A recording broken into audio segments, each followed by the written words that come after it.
Assalamualaikum warahmatullahi wabarakatuh. Saya Septi Mardianingsi dari jurusan Agroekoteknologi Fakultas Pertanian Universitas Andalas. Di sini saya akan membahas pengaruh teknologi terhadap peningkatan global warming. Global warming atau pemanasan global dalam bahasa Indonesia merujuk pada peningkatan suhu rata-rata di permukaan bumi. Fenomena ini terjadi akibat akumulasi gas-gas rumah kaca di atmosfer yang menyebabkan peningkatan efek rumah kaca. Efek rumah kaca adalah mekanisme di mana atmosfer menahan sebagian panas matahari yang dipantulkan kembali oleh bumi.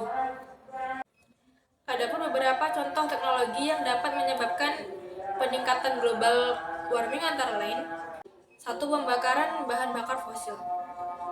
Penggunaan energi fosil seperti batu bara, minyak bumi, dan gas alam dalam industri, transportasi, dan pembangkit listrik dapat menghasilkan emisi gas rumah kaca yang berkontribusi pada pemanasan global. Yang kedua, kendaraan bermotor. Kendaraan yang menggunakan bahan bakar fosil seperti bensin atau diesel menghasilkan emisi CO2 dan gas rumah kaca lainnya. Jumlah kendaraan bermotor yang tinggi dapat berdampak pada peningkatan emisi yang menyebabkan pemanasan global. Yang ketiga, industri manufaktur. Proses produksi dalam industri manufaktur menggunakan bahan bakar fosil dan menyebabkan emisi gas rumah kaca. Yang keempat, pertanian intensif. Praktik pertanian intensif seperti penggunaan pupuk dan deforestasi untuk membuka lahan pertanian dapat menghasilkan emisi gas rumah kaca.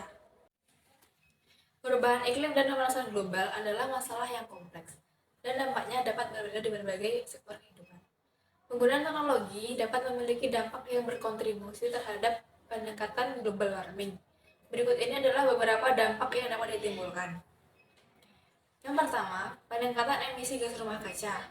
Penggunaan teknologi industri yang memerlukan pembakaran bahan bakar fosil seperti batu bara dan minyak bumi dapat menghasilkan emisi gas rumah kaca seperti karbon dioksida dan metana. Emisi gas rumah kaca ini menyebabkan peningkatan suhu di atmosfer dan berkontribusi pada efek pemanasan global. Dampak yang kedua, penggunaan energi. Teknologi modern seringkali membutuhkan konsumsi energi yang tinggi, baik dalam pengoperasiannya maupun dalam proses produksinya. Penggunaan energi yang besar ini seringkali berasal dari sumber energi fosil yang juga berkontribusi terhadap emisi gas rumah kaca. Dampak yang ketiga, penggunaan bahan kimia berbahaya. Beberapa teknologi modern menggunakan bahan kimia berbahaya dalam produksi dan pengoperasiannya. Bahan kimia ini dapat memiliki efek negatif pada lingkungan, seperti polusi udara dan air serta dapat berdampak pada kesehatan manusia dan ekosistem. Dampak yang keempat, penggunaan sumber daya alam. Penggunaan teknologi yang intensif juga dapat membutuhkan penggunaan sumber daya alam yang besar, seperti air, kayu, dan mineral. Jika tidak dikelola dengan baik, penggunaan berlebihan ini dapat menyebabkan kerusakan lingkungan, deforestasi, dan penurunan kualitas kehidupan makhluk hidup lainnya.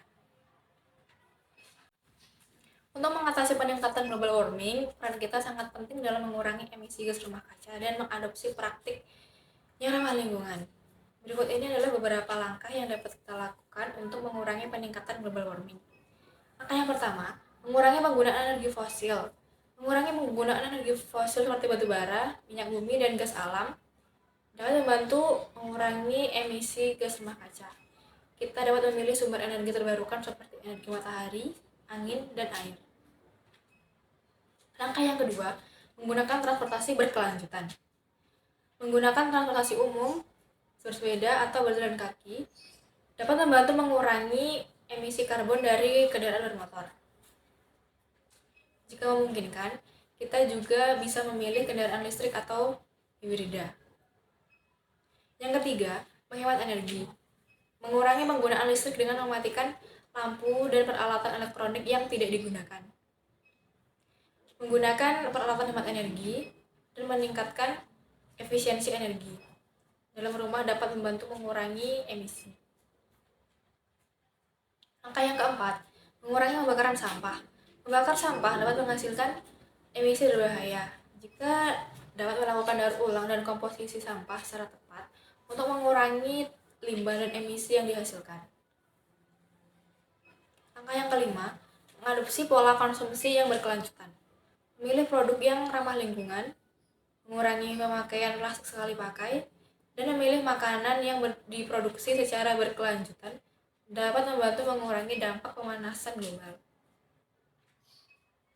Langkah yang keenam, mendukung pemulihan ekosistem. Mempertahankan dan mendukung pemulihan ekosistem seperti hutan, rawa, dan lahan basah dapat membantu menyerap karbon dan mengurangi emisi. Yang ketujuh, pendidikan dan kesadaran. Meningkatkan kesadaran dan pemahaman tentang pemanasan global, serta mendorong perubahan perilaku yang lebih ramah lingkungan di masyarakat sangat penting. Dengan mengambil langkah-langkah ini, kita dapat berkontribusi dalam mengatasi peningkatan global warming dan melindungi lingkungan untuk generasi mendatang. Sekian dari saya.